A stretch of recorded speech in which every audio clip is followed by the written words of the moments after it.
Gumaganda daw ang babae kapag marunong mag-Japanese. Gumagwapo daw ang lalaki pag nakakaintindi ng Japanese. Muy kay ete? Muy kay ete? Bahog kito, bahog ka kita. Wakata.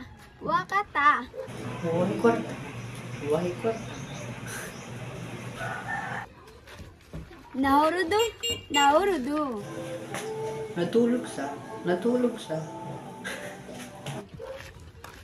Jenke. Jenke. Hindi ko alam yung ibig sabihin ng Jinke, pero alam ko na yun. Sukarita.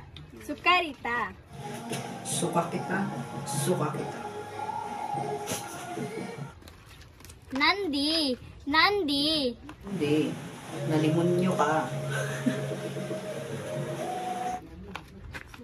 Yahoo. Yahoo. Yahoo. Yahoo. Ang ibig sabihin nun, yahoo.com. Sorry di. Sorry di. Sorry di. It's mean sorry di. Nagsasorry siya kay papa niya. Sorry di. Sorry di. Gomen. Gomen. Gomen. Ibig sabihin ng gomen, bakla siya. Kaya gomen. Gomen. Watashi na. Watashi na. Watashi na. Watashi na. Hindi ko alam ibig sabihin nun. Pero iniwan niya ako. Mahal ko pa rin siya. Sayonara. Kochi kochi kochi. Sayonara.